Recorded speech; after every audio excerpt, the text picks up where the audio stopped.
Good morning, কেমন আছো তোমরা সবাই? আজকে আবার একটা ফ্রাইডের এপিসোড নিয়ে চলে এসেছে মিত্র আ স্টোরি নেটার। তোমরা কি সাবস্ক্রাইব করে রেখেছো? সাবস্ক্রাইব করে রাখলে কিন্তু সুন্দর সুন্দর ভৌতিক ঘটনা, আধা ভৌতিক ঘটনা, এগুলো তো আমি বলতেই থাকি তোমাদের। আর তার সাথে সাথে অনেক সুন্দর সুন্দর গল্প, বেঙ্গলি ক্লাসিক, ওয়ার্ল্ড ক্লাসিক আমি দিচ্ছি। আশা করব তোমাদের ভালো লাগছে। আর প্লিজ তোমরা কমেন্ট করো।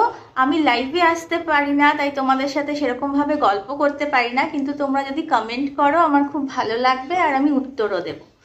তো আজকেও আমি তোমাদের জন্য একটা ইউনিক স্টোরি নিয়ে এসেছি, শোনো, আমার মনে হয় তোমাদের ভালো লাগবে। আমাদের এই যে ওয়েস্ট বেঙ্গল, আর হ্যাঁ, আর একটা ডিসক্লেমার দিয়ে রাখি যে আমি সকালবেলা আলোর জন্য জানলা খুলে বসেছি, তো একটু রাস্তার আওয়াজ শুনতে পাবে, কেন কি আমাদের বাড়িটা একটু রাস্তার ওপর। ঠিক আছে, একটু ম্যানেজ করে নিও, কিন্তু গল্পটা শোনো, আমার মনে হয় তোমাদের ভালো লাগবে। তো চলো স্টার্ট করি। আমাদের দেশ দেখো, ভারত কত বৈচিত্র্যময়, মানে ওপরে পাহাড়, নিচে সমুদ্র, একদিকে জঙ্গল, একদিকে মরুভূমি। তো আজকে আমি তোমাদের সেই মরুভূমির শহর রাজস্থান থেকে একটা গল্প নিয়ে এসেছি। মানে ওখানে প্রথমে শোনো যে কি ব্যাপারে গল্পটা, তারপরে যার সাথে ঘটে গেছে তার গল্পটা বলছি, শেয়ার করছি। তো রাজস্থানে একটা জায়গা আছে যোধপুর, খুব ফেমাস, অনেকেই হয়তো ঘুরতেও গেছো, আমার যদিও এখনো যাওয়া হয়নি। তো যোধপুর থেকে এই 53 কিলোমিটার দূরে আর একটা ওই আধা শহর টাইপের আছে, মানে আমাদের এখানে শহরতলি যেটাকে বলে সেরকম, সেটা হলো পালি শহর। তো এই পালি শহরে, সেটা তো আর একটা গল্প আছে, সেই কুলধারা মনে আছে, সে যাই হোক, সেটা পরে বলছি। সেই পালি ব্রাহ্মণদের গল্প, সেটা পরে কোনো এপিসোডে তোমাদের সাথে শেয়ার করব। তো আজকের গল্পটা শোনো। তো ওই পালি যে শহরটা আছে বা শহরতলিটা আছে, তার থেকে না আরো 20 কিলোমিটার যদি তোমরা ভেতরে যাও, তো ওখানে আর একটা শহর আছে, না শহর না বলবো গ্রাম, একদম প্রত্যন্ত গ্রাম, কিন্তু এখন একটু একটু করে ডেভেলপ হচ্ছে।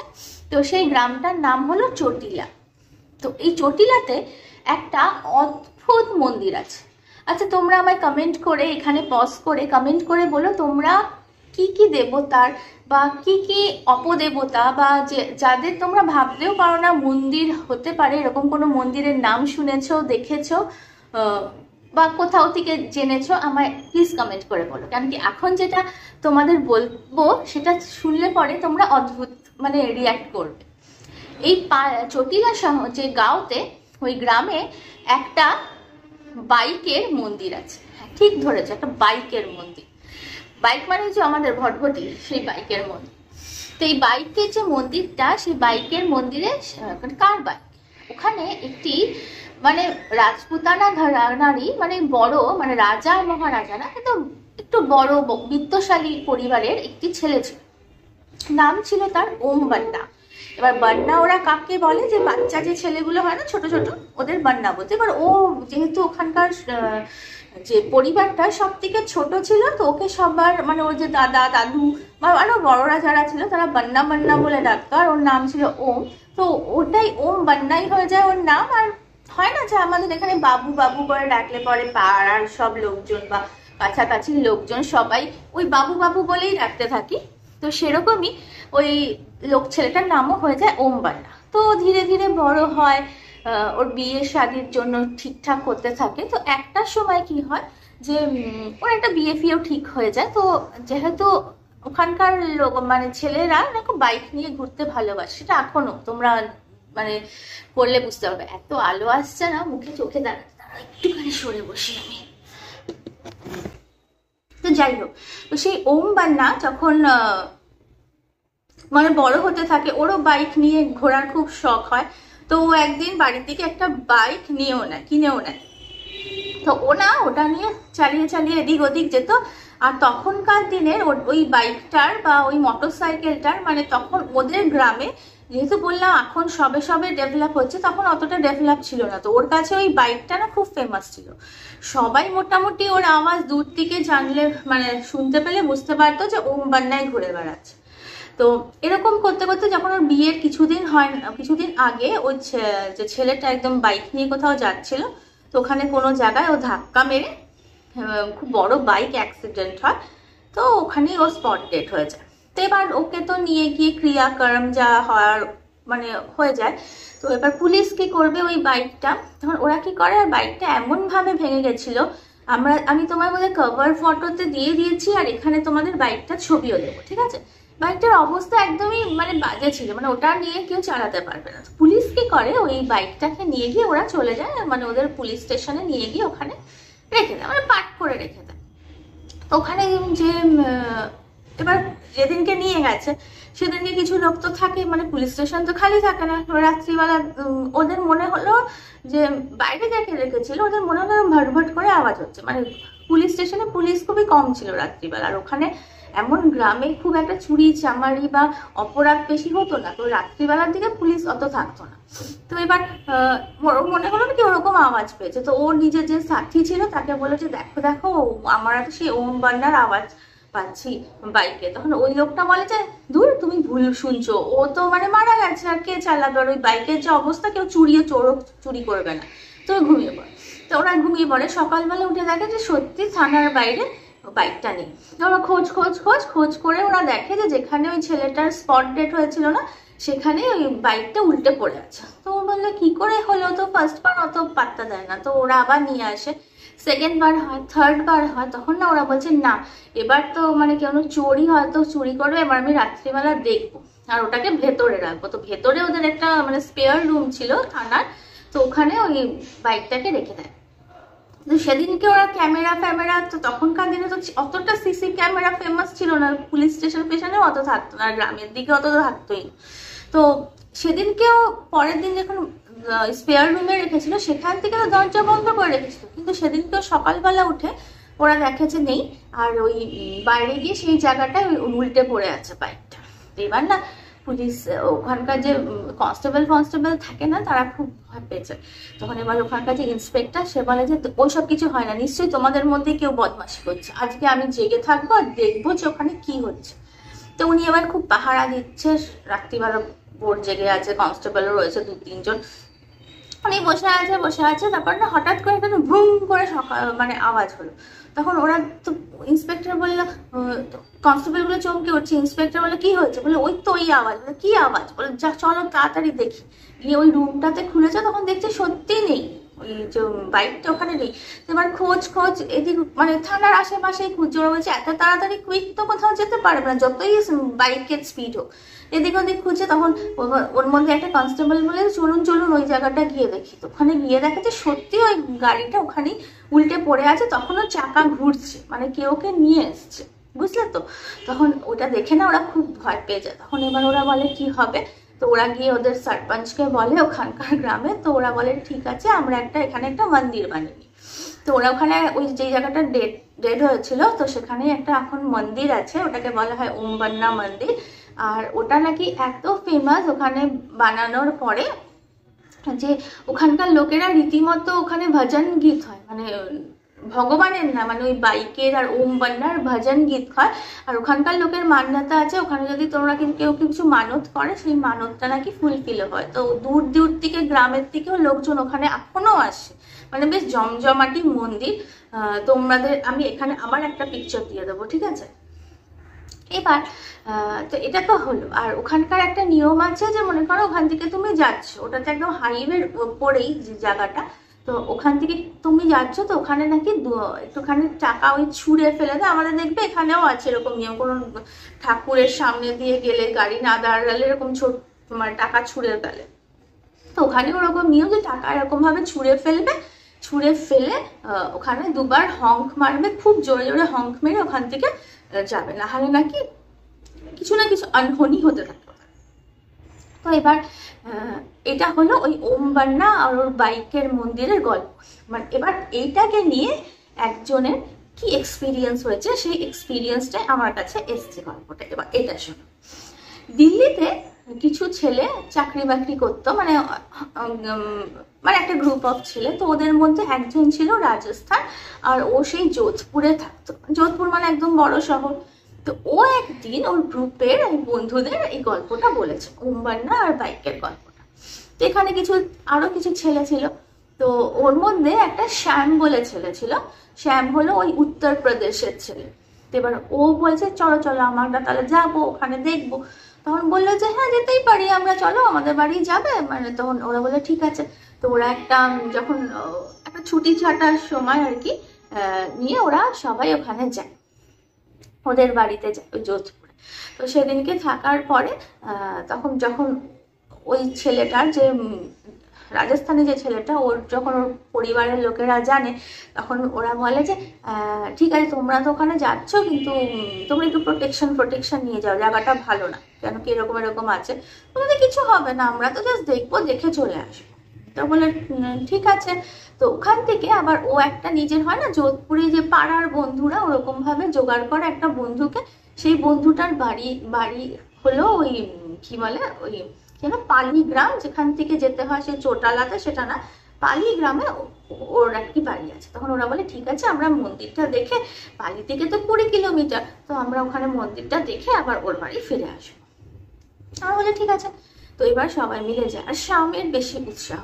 তো এবার ওই বলে গিয়েকে যে রাজস্থানী ছেলেটাকে, যখন ওরা যোধপুর থেকে ওদের বাড়ি যায়, সেটাকে তো খুব ভালোভাবে ওখান থেকে বললাম যেরকম ওদের পরিবারের দিকে, আবার ওখান থেকে ওরা পালিয়ে যায় কি ওই সেকেন্ড ফ্রেন্ডটার কাছেও বাড়িতেও থাকে। তো পরদিন সকালবেলা ওই বাড়ির লোকেরা বলে নাকি যখন ওরা স্টার্ট করছে মন্দির দেখতে যাওয়ার সময়, ওরা অ্যাকচুয়ালি প্ল্যান করেছিল যে মন্দিরটা দেখে আর একটু মরুভূমির দিকে যাবে, গিয়ে আর একটু কিছু দর্শন করবে, করে আবার ব্যাক করবে সন্ধ্যার সময়। তো এবার ওই যখন ওই পালির যে বন্ধুটা আছে সেকেন্ড ফ্রেন্ডটা, তো ওর বাড়ির লোকেরা না এরকম বলে যে তোমার মনে আছে তো ওখান থেকে তোমরা যাবে যখন টাকা, মানে পালির সেকেন্ড ফ্রেন্ডটাকে বলে যে তুমি কিন্তু মনে করে ওখানে টাকা দেবে আর ওরকম হংক মেরে যাবে। তো বলো ঠিক আছে ঠিক আছে। তো ওরা এবার সকালই যায়, আবার 20 কিলোমিটার আর কত, তো ওখানে পৌঁছে গেছে। পৌঁছে গিয়ে না ওরা ওখানে সামনেই না একটা মানে ওমবান্না মন্দিরের ঠিক কিছু দূর আগে একটা চায়ের দোকান মতো ঠেক টাইপের ছিল। তো ওখানে ওরা দাঁড়িয়েছে। তো দাঁড়িয়ে এবার ওরা দেখছে, বলে বা ভালোই তো এখানে বিজনেস চলছে, এই সেই এরকম বলছে, মানে কেউ মারা গেছে তাকে নিয়েও বিজনেস করছে এইসবই বলছে। তখন এবার পালির যে ছেলেটা সে বলছে না না এরকম বলো না। তো শ্যাম বলে কি আরে কিচ্ছু হবে না। তখন বলছে কি এবার ওরা আবার গাড়িতে উঠছে, মন্দিরটা মোটামুটি দর্শন করে নিয়েছে। তখন ওরা যখন ওটাকে ক্রস করে যাচ্ছে, তখন ওই শ্যাম তখন বলে যে আমি গাড়ি চালাবো। তখন বলছে যে ঠিক আছে তুমি গাড়ি চালাও। তো বলছে তুমি পারবে? বলে হ্যাঁ হ্যাঁ আমি তো জানি গাড়ি চালাতে। এবার ওখানে গাড়ি চালিয়ে যাচ্ছে। ওদের নিয়মটা হলো যে গাড়ি চালায় সেই টাকাটা ছুঁড়ে ফেলে আর 2বার হংক মারবে, অন্য কেউ তো মারতে পারবে না। এবার ও যখন যায় তখন ওনার স্পিডে বেরিয়ে চলে। তখন ওই বালির ছেলেটা বলে কি তুমি কি করলে, তুমি হংক মারলে না, টাকাও দিলে না। বলে আরে কিছু হবে না, ছাড়ো তো।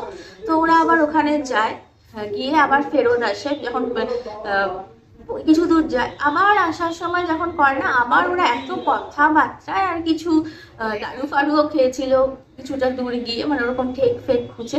তো ওরা না মাথা দিয়ে পুরো ভুলেই যায়। আর ওই যে পালির যে ছেলেটা ছিল ও না মাথা দিয়ে পুরো ভুলে যায় যে ওরকম হংক মারতে হবে আর টাকা দিতে হবে বলে ওরা ফেরত চলে আসে। আর সেদিনকে ওরা পালিতেই স্টে করে।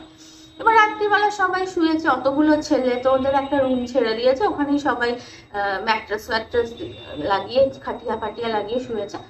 এবার কিছুক্ষণ পরে সবাই না একসাথেই সবার ঘুম লেগেছে, চেঁচিয়ে ফেঁচিয়ে কেউ ওঠেনি, কিন্তু সবাই একসাথে ঘুমলে। তখন উঠে সবাই চোখ করছে, আরে তুমিও ঘুমোনি। বলে আরে না ঘুমিয়েছিলাম, একটা অদ্ভুত শব্দে একজনকে বলছে অদ্ভুত মানে স্বপ্নে ভেঙে গেছি। বলে তুমিও দেখেছো? আমিও একটা অদ্ভুত। কি দেখেছো? তখন বলে যে ওরা নাকি দেখেছে যে মানে সবাই একই স্বপ্ন দেখেছে, যে যতগুলো ফ্রেন্ড ওরা ওই সকালবেলা গেছিল, ওই সব ফ্রেন্ডগুলো একটা জায়গায় এরকম ভাবে দাঁড়িয়ে আছে হাতে হাত ধরে, আর একটা মোটরসাইকেল ওদের মানে এরকম ভাবে গোল গোল গোল গোল করে ঘুরছে, চারদিকে পুরো ঘুটঘুটে অন্ধকার, কিন্তু মানে সামনেটা একটু আলো, মানে ওরা নিজেদের বুঝতে পারছে আর কি। এবার স্বপ্নে তো অনেক কিছুই হতে পারে, এবারে দেখছি। কিন্তু অদ্ভুত ব্যাপারটা হলো সেম স্বপ্ন ওদের সব কটা ছেলেই দেখেছে। তখন এবার পাখির বন্ধুটা না একটু ভয় পেয়ে গেছে। এবার ও বাড়িতেও বলতে পারেনি, কি বাড়িতে বললে তো দেবে, যে তোমাদের বলেছিলাম কেন তোমরা পাকামো করে ওইসব করেছো। তো ওরা না কিছু বলেনি। আর সেদিনকে ওখান থেকে তো এবার পালির বন্ধুটা বলছে কি এক কাজ করব, চলো আমরা তো তোমাদের তো হাতে সময় আছে, চলো আজকে সকালবেলা যাই, গিয়ে ওখানে টাকা ফাঁকা দিই, দিয়ে সরি ফরি বলি, বলে একদম তোমরা যোধপুর ফেরত যাবে। তারপরের দিন ওরা যোধপুর ফেরত যাওয়ার কথা, তখন ওই বলি একটু দেরি হবে কিন্তু অসুবিধা হবে না, আমি পৌঁছে দেবো তখন। তখন ওই এই যে শ্যাম আছে আর ওর ফ্রেন্ডগুলো আছে, ওরা বলে না না ওসব কিছু হবে না, যে স্বপ্নই দেখেছি কিছু হবে না। আমি বলি না না আমার না ভালো লাগছে না। তো বলছে কি যে ঠিক ওরা বলছে, কেউ কেউ বলছে ঠিক আছে চলো করে নি, আমাদের ভালো লাগেনি। আর কেউ কেউ আছে যারা অতি শহরে, তারা বলেছে শ্যামও ওর মধ্যে আছে। বলছে না না আমি মানে অ্যাকচুয়ালি শ্যামের থেকে গল্পটা শুনেছি তো ওই জন্য তোমাদের ওর নামটাই বলছে, আরো অনেকগুলোই ফ্রেন্ড ছিল। তো ওরা বলছে না না করবো না, মানে ও যেতে হবে না বলে এবার ওরা ওইসব করেনি। সকালবেলা উঠে ওরা যোধপুরের দিকে ব্যাক করতে যাচ্ছে। যখন যোধপুরের দিকে ব্যাক করতে যাচ্ছে তখন হাইওয়েতে উঠেছে। তখন কিছুটা দূর যাওয়ার পর ওদের বিভৎস অ্যাক্সিডেন্ট হয়। আর হ্যাঁ বলতে ভুলে গেছি যে পালির ফ্রেন্ডটা তো ওদের সাথে ফেরেনি, ও তো ওখানেই চলেছে। তো ওদের বিভৎস বড় অ্যাক্সিডেন্ট হয়। তো কেউ লোক, কিছু ছেলের প্রচুর লেগেছিল, কিছু ছেলের কম লেগেছিল, কিন্তু কম বেশি সবারই খুবই মানে ব্যথা বেদনা হয়েছে। তো ওরা কিছুদিন হসপিটালে ছিল। তারপরে তো যোধপুরের যে ফ্রেন্ডটা ছিল ওদের বাবা মা সব কিছু মানে অ্যারেঞ্জ করে ওদের সেবা শুশ্রূষা করেছে। এবার না তখন যখন ওরা একটু ঠিক হয়েছে তখন ওই যোধপুরের ছেলেটা ওর বাবা মাকে মানে কাঁদতে কাঁদতে সবই বলে দিয়েছে। মানে ও প্রচন্ড ভয় পেয়েছে। আর ওদের মধ্যে ছিল তখন বলছে কি হ্যাঁ কেন তোমাদের যখন স্বপ্ন দিয়েছিল তখন তোমার প্রথমে তো তোমাদের স্বপ্ন দিয়ে ওয়ার্নিং দিয়েছিল। ওর বাবা মা খুব রেগে গেছে, বলছে তাহলে তোমরা কেন গিয়ে ওখানে পুজো দাওনি? তো ওরাও তো বলছে যে না আমরা বুঝতে পারিনি এই নিয়ে। তখন বলে এটা খুব খারাপ কাজ করেছো। তো ওর যে যোধপুরের ফ্রেন্ডটা, ওর নিজের ফ্রেন্ড, ওই পালির যে ফ্রেন্ডটা আছে না, ও তো ফেরত আসছিল না, ওকে ফোন করে এরকম হয়েছে আমরা মানে তোমার মানে অদ্ভুত ব্যাপার যে ওই পালির যে ফ্রেন্ডের বাড়িতে কেউ বা ওর ফ্রেন্ডটাও কিন্তু ওদের ফোন করে জিজ্ঞেস করেনি, কেন কি ওদের তো সুস্থ হতে কিছু 2-3 দিন লেগেছে কি 1 সপ্তাহ লেগেছে। তার মধ্যে ওই ফ্রেন্ডটাও জিজ্ঞেস করেনি যে কি তোমরা পৌঁছে গিয়ে, তখন মোবাইল হয়তো ছিল না, বেশ অনেকটা দিন আগেকার কথা, তখন মোবাইল ছিল না কিন্তু ল্যান্ড ফোন তো ছিল অবশ্য। পালি যদিও রিমোটেড কিন্তু ছিল, মানে ল্যান্ড ফোন বা যোগাযোগের ব্যবস্থা ওদের ছিল, কিন্তু কেউ কোনো খোঁজ নেয়নি। তখন এটাও একটা অদ্ভুত লেগেছে। তো যোধপুরের ছেলেটা আবার ফোন করেছে ওই পালির, মানে খোঁজ লাগিয়েছে যে আমরা এখন সুস্থ আছি, আমাদের এরকম বড় অ্যাক্সিডেন্ট হয়েছে তাই তোমাকে জানাতে পারিনি। তখন ওখান থেকে বলছে যে তোমাদের কবে অ্যাক্সিডেন্ট হয়েছে? তো ওরা ডেট অ্যান্ড টাইম বলে সেম সময় নাকি ওই পালির যে ফ্রেন্ডটা ও ছাদে কিছু করতে গেছিল, তো ছাদের ওখান থেকে ওপর থেকে পড়ে গেছে, পড়ে গিয়ে ওর হাত পা ভেঙেছে। ও এখনো অতটা ঠিক হয়নি, ওর একটু বেশি লেগেছে এদের দিকে। তো লোকেদের মান্যতা যে ও যেহেতু একদম পালি মানে একদম ওই যে মন্দিরটা এত কাছাকাছি থাকে আর ও সবই জানতো, কিন্তু ও কেন ভুলে গেছে? ওরা অত হয়তো মানে এটা ওদের গ্রামের মান্যতা যে ওর ফোর্স করা উচিত ছিল বা ওর ওই ভুলটা করা উচিত ছিল, তাই ওর বেশি লেগেছে। তো যাই হোক, এটা শোনার পরে তো যোধপুরের যে ফ্রেন্ডের মা বাবা ছিল তাদের প্রচন্ড রাগ করে। তো ওরা বলে যে ঠিক আছে তোমাদের এখন, তোমরা তখন ছুটিতেই আসবে অ্যাক্সিডেন্টের জন্য, এখন মোটামুটি ঠিক আছে, চলো একদিনের জন্য আমরা যাব চটালাতে, গিয়ে পুজো দেবো, দিয়ে আবার সেদিনকেই ব্যাক করবো। তারপর আবার সবকটা ছেলে যেহেতু ওখানেই ছিল, ওরা দিল্লি রিটার্ন করতে পারেনি, সবকটাকে নিয়ে ওখানে যায়। এবার পালির যে ফের ও তো ঠ্যাং ভেঙে মা ভেঙে পড়ে আছে, তো ওকে তো নিয়ে যেতে পারেনি, কিন্তু ওর বাড়ির থেকে কোনো রিপ্রেজেন্টেটিভ ওখানে যায়, গিয়ে ওমবান্নার ওখানে পুজো টুজো দেয়, ভক্তি গীত হচ্ছিল, তো ওগুলো শুনে ওখানে বোধহয় প্রসাদও দেয়। ওই প্রসাদ দিয়ে আবার ওরা ফেরত এসে পালির ফ্রেন্ডের বাড়ির লোকজন তো ওখানে চলে যায়, আর ওরা একদম যোধপুরে ব্যাক করে। তারপর তার কিছুদিন পরে ওরা আবার ঠিক হয়ে যায় ছেলেগুলো, তারপর ওরা ব্যাক টু দিল্লি ওদের নিজের অফিসে বা নিজের কাজে জয়েন করে। তো এইটাই হলো আজকে একটা ছোট্ট ঘটনা। আমি শুনে বেশ অবাক লাগলো, আর বেশ অদ্ভুত ধরনের না গল্পটা। তোমরা এরকম গল্প আগে শুনলে পরে আমায় নিশ্চয়ই বলো, আমার ইমেলে মেল করো, মেনশন আছে ইয়েতে, চ্যানেলে মেনশন আছে, ওখানে মেল করো। তোমাদের গল্প শুনতে ভালোই লাগে। আর প্লিজ কমেন্ট করো, কমেন্ট করলে গল্প করতে পারি। তোমরা কোয়েশ্চেন করলে আমি রিপ্লাই দিলাম, ওটাও তো এক রকমের গল্প। আর যারা আমার গল্প শুনছো কিন্তু চ্যানেল এখনো সাবস্ক্রাইব করনি, প্লিজ সাবস্ক্রাইব পড়ো। এখানে অনেক অনেক হরেক রকমের গল্প শোনানো হয়। আর আজকের গল্পটার এই অদ্ভুত ঘটনাটা যদি তোমাদের ভালো লাগে, তোমরা জানো কি করতে হবে, লাইক করো, শেয়ার করো, কমেন্ট করো। ওকে, তো আজকের মতন টাটা।